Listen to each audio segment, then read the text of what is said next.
Hello everyone, my name is Maria and I'm here to show you how to tune your violin. Today we'll be practicing tuning with the fine tuners. This video is aimed at beginners, so it's perfect for you if you're starting to learn how to tune your instrument on your own. Maybe you're taking online lessons, or you're on a school break, or otherwise you're unable to have a teacher or professional help you to tune your instrument. Or maybe you're a parent of a violin student who wants to help them with their tuning at home. I'm going to start simple and really break things down. We will just be plucking the violin today, so you won't even need to use your bow. If you're looking for more advanced tuning tips, you can check out some of the other videos in my series. If you want a refresher on some of the basics of violin, check out my basics video. Let's get started. First, remember there are two ways we can change the pitch of the strings on the violin or viola. We can use the fine tuners here on the tailpiece, or the pegs up here. The pegs can be very tricky and they really take some time and practice to figure out. So in this first video, we're going to use only the fine tuners. I have a student model violin here, and as you can see, I have fine tuners on all 4 strings, which you probably do too if you have a student instrument. The fine tuners are much easier to use when we're first getting started. They adjust the pitch of the strings by just a small amount. I do not recommend using the pegs as a beginner unless you really have to. There are some situations where you might have to use the pegs, so for that you can check out my next video in this series. For our first lesson on tuning, I recommend getting an electronic tuner. You can order one like this, and I'll include some links to tuners in the description. Or there are plenty of apps you can download on your phone or iPad that are free. The one I use is a free app called Lite by PiaScore, and it looks like this. I really prefer this tuner because it's simple and it's free, and it's all you need to get the job done. You just want to make sure the tuner is set to the frequency of 440 for the note A. So, how do we know if the strings are in tune in the first place? Remember, the notes of the open strings are G, D, A, and E on the violin. We're going to tune them one by one, starting with the A string. This note, A, is also called A4, which is its octave position on the piano, or A440, which is its frequency. This is also the note you'll hear orchestras use when they tune together on stage. On my tuner app, I'm going to hit the speaker button, and the app will play the pitch of A440. So that's what our string should sound like. I might hum the pitch to make sure I'm really hearing it correctly. Let's check it. Again, we're just going to be plucking the violin today. Sounds like it matches. So our A string is in tune, and we don't have to do any more work here. If you're having a hard time matching pitch or humming the note or hearing if it's in tune or not, don't worry. This will get better with practice. People have a wide range of natural abilities when it comes to hearing and understanding pitch, but the good news is, no matter where you start from, you can always improve it. I really encourage you to get comfortable with using your voice for humming or singing. The A note can feel a little high if you're not used to singing, so you might want to try sliding into it. To double check that the note's in tune, I can also use my electronic tuner. I'm going to hit the tuning fork button on the left, then play my A string.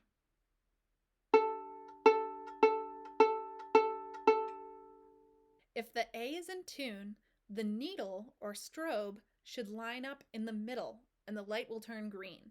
If the A is not in tune, you'll notice the needle move to one side. If it's on the left side, that means your string is too low or too flat. You may also see the red button on the left side light up.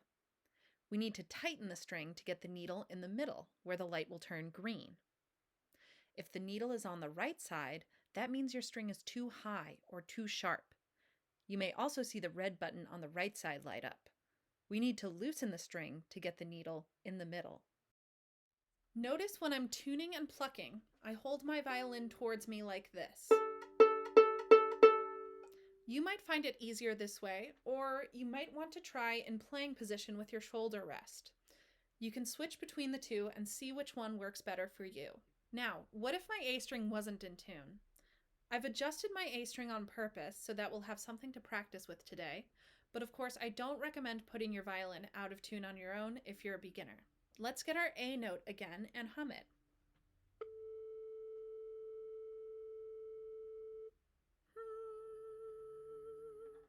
Now with that note in our head, let's pluck our string.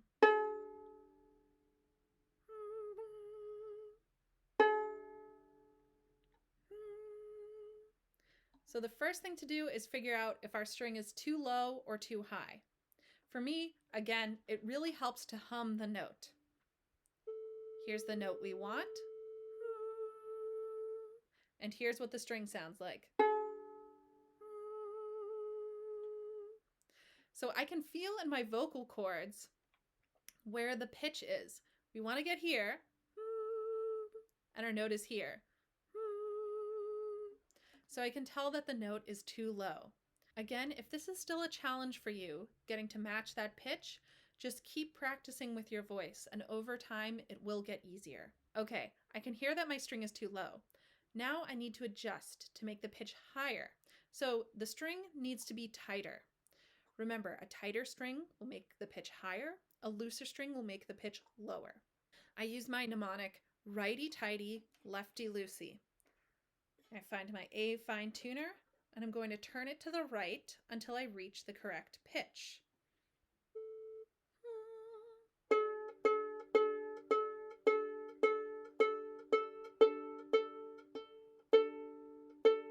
Remember to keep plucking as you play.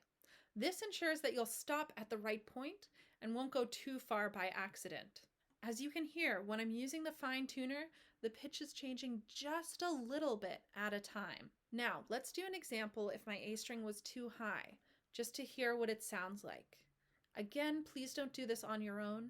Remember, we really want to avoid having the strings too tight or too sharp, because a higher, tighter string is more likely to break.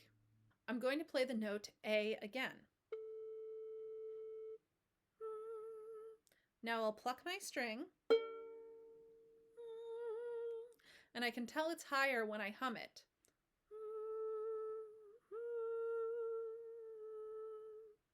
So I'll loosen my fine tuner right away. If I loosen it a little too much, that's okay. We'll just do the same thing we did last time and slide up into the note we want. It's usually easier for us to tune from a lower note up to the pitch we want, especially as you do it more and more and get used to it. Remember to use the tuning fork button on the tuning app to help you while you're making these adjustments. Let's talk about one more scenario. What if the tuner shows a different note?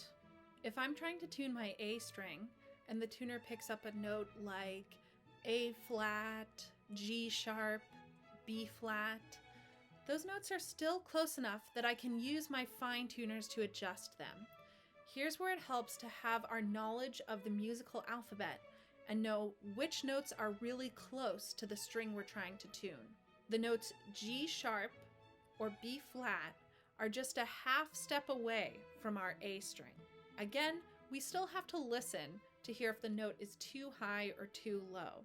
So with our A now in tune, we can work on the rest of our strings. You can use your electronic tuner if you want. It won't play the sounds of the other strings like it does with A, but it will show you on the screen whether the note you're playing is in tune or not. Remember, you want the notes G, D, A, and E. No E flats or D sharps or anything like that. As I mentioned in my Tuning Basics video, you can also tune the other strings to the A string using the interval of a fifth, as in Do, Re, Mi, Fa, So. So like Twinkle, Twinkle. Or going down, So, Fa, Mi, Re, Do. This is another way to check that all your strings are in tune. And with that, you should now be able to tune your instrument with the fine tuners. Of course, it will take some practice getting used to it, but remember, like anything else with the violin, the more you do it, the faster and easier it will become. Remember to use your electronic tuner to help you while you're first getting started. Are there any other tips you found helpful while learning how to tune? Or is there anything you're still confused about? Let me know in the comments and give a like if you found this video helpful. When you're ready, you can check out my next video, How to Tune with the Pegs. Thanks, and happy practicing!